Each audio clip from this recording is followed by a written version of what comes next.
तो देखिए इस वीडियो के अंदर हम यहाँ पे स्टाइल लिंट को सेटअप करने वाले हैं। तो जैसे ही इसका नाम है स्टाइल लिंट, यानी कि हम यहाँ पे अपने कोड बेस के अंदर जितने भी स्टाइलिंग वगैरह ऐड करते हैं, जैसे कि यहाँ पे हम ऐड करते हैं CSS, तो ये CSS को लिंट करने के लिए ये यहाँ पे टूल बनाया गया है, जो कि यहाँ पे बहुत सारे प्रोजेक्ट्स के द्वारा यूज किया जाता है। एंड यहाँ पे अगर आप टेलमेंट भी यूज करते हो तो हो सकता है कि आपको किसी कस्टम यूज केस के लिए यहाँ पे CSS तो यूज करनी ही पड़ेगी। और जब हम यहाँ पे CSS राइट करते हैं तो यहाँ पे हम क्या करते हैं, कई बार यहाँ पे डुप्लीकेट CSS राइट कर देते हैं, और ये डुप्लीकेसी होती है वो यहाँ पे कई बार हमारा जो बंडल बनता है लास्ट में उसको यहाँ पे हैवी बनाती है। तो यहाँ पे हमें ओवरऑल परफॉर्मेंस के अंदर यहाँ पे इंप्रूवमेंट देगा अगर हम इस टूल को यहाँ पे सेटअप कर लेते हैं। यहाँ पे हमें टेलमेंट CSS का भी प्लगइन मिल जाता है, तो उसको अगर हम यहाँ पे एम्बेड कर देंगे तो यहाँ पे हमारे पास जो टेलमेंट CSS के क्लासेस होती है उसको हम यहाँ पे लिंक कर पाएंगे अपने CSS के अंदर। तो यहाँ पे ये जो टेलमेंट CSS है उसकी जो क्लासेस होती है उसको हम यहाँ पे अपने CSS के अंदर भी यूज कर सकते हैं। तो अगर उस प्लगइन को यूज करेंगे तो उसको भी हम यहाँ पे लिंक कर पाएंगे। तो देखिए इसको सेटअप करने के लिए हम यहाँ पे चलेंगे अपने कोड के अंदर, और यहाँ पे आपको एक कमांड टाइप करना है npm init style lint. Now यहाँ पे आप एंटर करेंगे।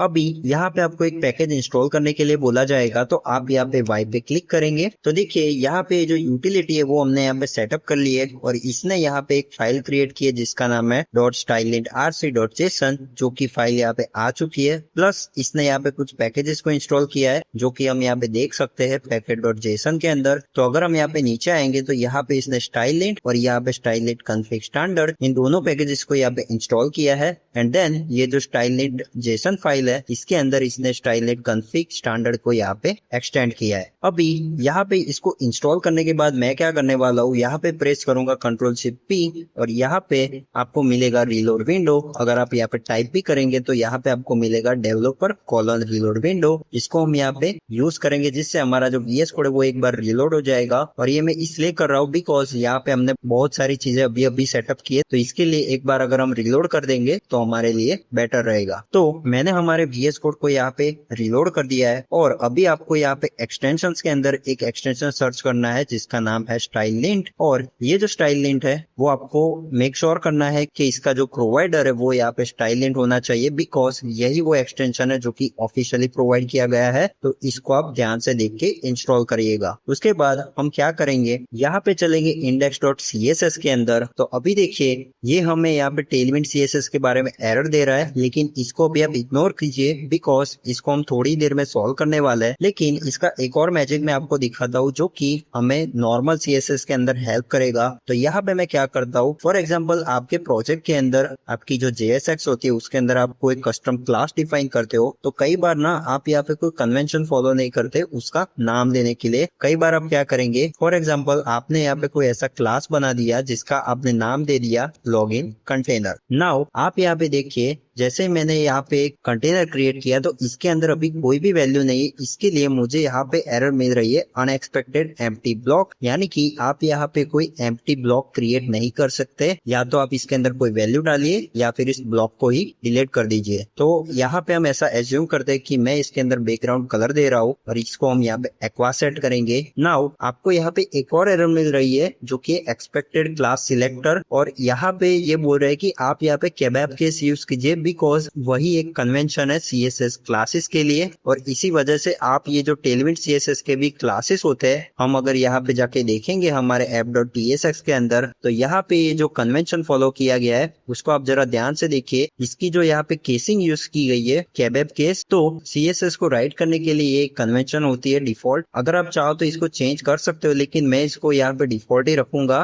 तो अभी हमें क्या करना होगा, इसको प्रॉपरली सॉल्व करने के लिए हम यहाँ पे इसको यूज कर सकते हैं लॉगिन डैश कंटेनर करके, जिससे ये जो एरर है वो यहाँ से हट जाएगी। तो यहाँ पे ये जो चीज है वो हमें यहाँ पे अच्छे से हेल्प करती है। प्लस यहाँ पे हो सकता है कि आपने ये वाला जो सिलेक्टर है उसको यहाँ पे डुप्लीकेट कर दिया, तो यहाँ पे आप देखिए यहाँ पे हमें एरर दे रहा है अनएक्सपेक्टेड डुप्लीकेट सिलेक्टर। यानी कि आपने ये ऑर्डर डिफाइन किया हुआ है तो उसके अंदर जाके चेंज कीजिए, दूसरी बार क्यों बना रहे हैं। तो ये बहुत ही पावरफुल चीज है, ये जो स्टाइल इंट यूटिलिटी है वो हमें सीएसएस के अंदर बहुत ही हेल्प करती है। नाउ हमारे प्रोजेक्ट के अंदर हम यहाँ पे टेलमेंट सीएसएस यूज कर रहे हैं, तो इसके लिए हम यहाँ पे क्या कर सकते हैं, यहाँ पे स्टाइल इंट का एक प्लगइन आता है, उसको हम इंस्टॉल करेंगे। यहाँ पे हम लिखेंगे npm i stylelint config tailwind css and then इसको हमें इंस्टॉल करना है एज अ डेव डिपेंडेंसी। तो हमारा ये जो पैकेज है वो हमने इंस्टॉल कर दिया है और अभी हम क्या करेंगे, ये जो स्टाइलनेट आरसी जेसन फाइल है इसके अंदर इसको एक्सटेंड करेंगे। तो यहाँ पे हम क्या करेंगे, यहाँ पे आपको लिखना है stylelint config tailwind css and then यहाँ पे आपको एक रूल्स ब्लॉक ऐड करना है और इसके अंदर हम अभी कुछ रूल्स को ऐड करने वाला है। तो यहाँ पे हम लिखेंगे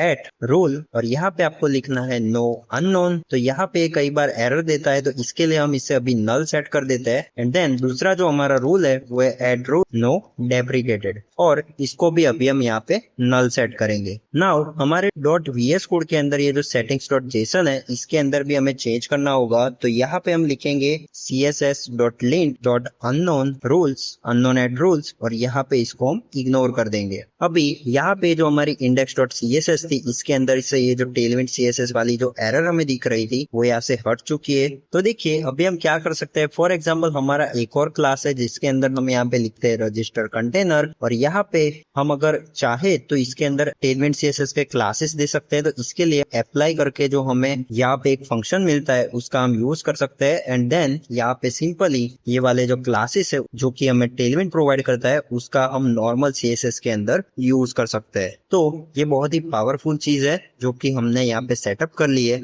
नाउ अभी हमारा जो नेक्स्ट काम है वो है हमारा पैकेज जेसन के अंदर एक स्क्रिप्ट को ऐड करना, बिकॉज ये जो सारी स्क्रिप्ट है उसको हम यहाँ पे आगे आने वाले वीडियोस के अंदर सेट करने वाले हैं, जिससे यहाँ पे अगर ये CSS की कोई एरर भी होगी तो वो यहाँ पे हमारा जो कोड होगा वो कभी कमिट नहीं कर पाएगा डेवलपर और उसको पहले उसे फिक्स करना होगा और ये चीज हमारे CI के अंदर भी काम आएगी। तो यहाँ पे मैं क्या करूंगा, एक स्क्रिप्ट को ऐड करता हूँ जिसका हम नाम रखेंगे लिंट स्टाइल लिंट और यहाँ पे आपको लिखना है स्टाइल लिंट और फिर आप यहाँ पे डबल स्टार लगाएंगे एंड देन यहाँ पे फॉरवर्ड स्लैश देन एक बार फिर से स्टार और यहाँ पे आप लिखेंगे .css। तो ये जो सारी CSS फाइल्स होगी उसको यहाँ पे ये लिंट करेगा। तो इसको देखने के लिए मैं यहाँ पे क्या करूंगा, ये वाला जो रूल है उसको यहाँ से हटा दूंगा जिससे हमें यहाँ पे एरर मिलेगी। और अभी हम क्या करेंगे, यहाँ पे जो हमने स्क्रिप्ट ऐड की जिसका नाम था लिंट स्टाइल लिंट उसको अभी हम रन करेंगे, जिससे यहाँ पे जो एरर्स है वो यहाँ पे हमें दिखाई देगी। आप देखिए यहाँ पे अभी हमें एरर मिल रही है अनएक्सपेक्टेड एम्प्टी ब्लॉक, जो कि आप यहाँ पे देख सकते हो और इसका जो लाइन नंबर है वो भी हमें यहाँ पे डिस्प्ले हो चुका है। तो अभी ये वाली जो CSS है इसको मैं डिलीट करता हूँ बिकॉज इसकी हमें कोई नीड नहीं है। अभी एक और काम बच गया है जो कि हमारा स्टाइलनेट इग्नोर को ऐड करना। तो यहाँ पे मैं लिखता हूँ स्टाइलनेट इग्नोर एंड इसके अंदर ये जो हमने प्रीवियस इग्नोर के अंदर जो कंटेंट डाला था यही वाला सेम कंटेंट यहाँ पे हम पेस्ट कर देंगे इस इग्नोर फाइल के अंदर, जिससे ये जो सारी फाइल्स है यानी कि ये जो सारे फोल्डर्स है वो यहाँ पे कभी भी लिंट नहीं हो गए स्टाइलनेट के द्वारा। नाउ अभी हमारा ये जो स्टाइलनेट से रिलेटेड सारा काम था वो हमने यहाँ पे कंप्लीट कर दिया है। तो मैं क्या करूंगा, अभी इसको हम कमिट करेंगे। तो यहाँ पे मैं इसका जो मैसेज दूंगा वो है हमारा फीचर और यहाँ पे इसके अंदर हमने जो काम किया वो है स्टाइलिंग सेटअप एंड नाउ अभी हम इसको पुश कर देंगे हमारे रिमोट रिपोजिटरी के अंदर। तो अभी ये जो वीडियो है इसको मैं यही पे एंड करता हूँ और अगर आपको ये वीडियो पसंद आया तो इस वीडियो को लाइक कर दीजिए और मैं मिलता हूँ अभी आपको इसके नेक्स्ट वीडियो में। Till than happy coding.